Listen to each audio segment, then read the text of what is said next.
ಪ್ರಜ್ವಲ್ ರೇವಣ್ಣನ ಪೋಲಿ ಪುರಾಣ ನಿಲ್ಲೋ ಹಾಗೆ ಕಾಣ್ತಿಲ್ಲ. ಜೈಲಿಗೆ ಹೋದ್ಮೇಲೂ ಕೋಲ್ ಮಿಂಚಿನ ಕಹಾನಿ ನೋಡೋದು ಬಿಟ್ಟಿಲ್ಲ.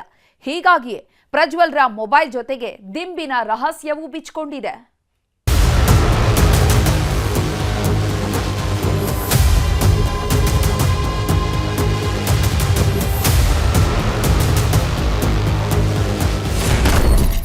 ದಿನಕ್ಕೊಂದರಂತೆ ಬಿಚ್ಚಿಕೊಳ್ತಿದೆ ಪ್ರಜ್ವಲ್ ಪೋಲಿ ಪುರಾಣ.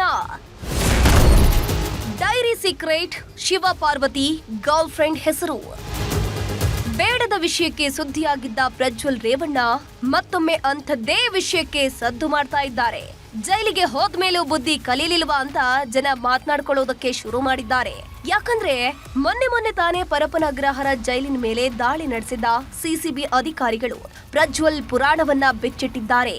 ರೇವಣ್ಣ ಬಳಿಯಿದ್ದ ಮೊಬೈಲ್ ಜೊತೆಗೆ ಡೈರಿಯೊಂದರ ಸೀಕ್ರೆಟ್ ಅನ್ನು ಬಯಲಿಗೆಳೆದಿದ್ದಾರೆ.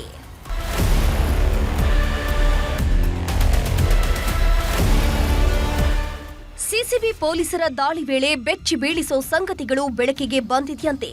ಪ್ರಜ್ವಲ್ ಬಳಿ ಇದ್ದಂತಹ ಮೊಬೈಲ್, ಅದರ ಜೊತೆಗೆ ನೋಟ್ಬುಕ್, ಒಂದಿಷ್ಟು ಪೇಪರ್ ಕಟಿಂಗ್ಸ್ಗಳೆಲ್ಲವನ್ನ ಪೊಲೀಸರು ಜಪ್ತಿ ಮಾಡಿದ್ದಾರೆ.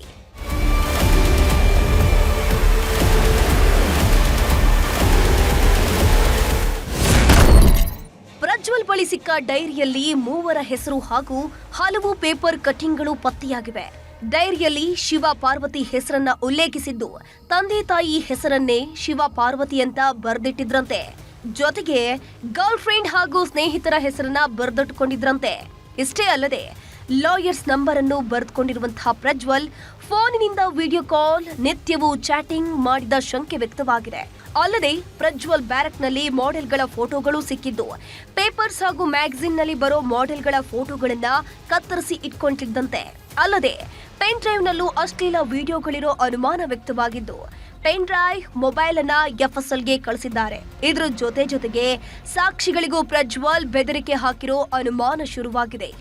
ಯಾವಾಗ ಜೈಲಿನ ಕರ್ಮಕಾಂಡ ಬಯಲಾಯಿತು, ಡಿಜಿಪಿ ಅಲೋಕ್ ಕುಮಾರ್ ಪರಪನಗ್ರಹಾರ ಜೈಲಿಗೆ ಭೇಟಿ ನೀಡಿದ್ರು. ಈ ವೇಳೆ ಜೈಲಾಧಿಕಾರಿಗಳಿಗೆ ಕ್ಲಾಸ್ ತೆಗೆದುಕೊಂಡಿದ್ದು ಸಸ್ಪೆಂಡ್ ಆದವರ ವಿಚಾರಣೆ ನಡೆಸಿದ್ರು.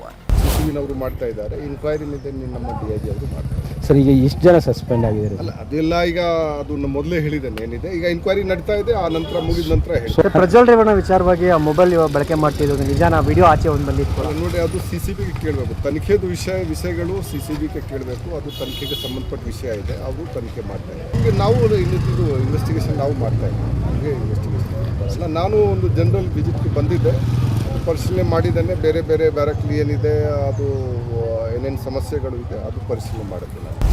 ಒಟ್ನಲ್ಲಿ ಪ್ರಜ್ವಲ್ ಪುರಾಣ ಮತ್ತೊಮ್ಮೆ ತೆರೆದುಕೊಂಡಿದ್ದು, ಮೊಬೈಲ್ನಲ್ಲಿ ಯಾವೆಲ್ಲ ಮಾಯಾಲೋಕ ಬಚ್ಚಿಟ್ಟಿದ್ರು ಅನ್ನೋದು ಇನ್ನಷ್ಟೇ ಗೊತ್ತಾಗಬೇಕಿದೆ.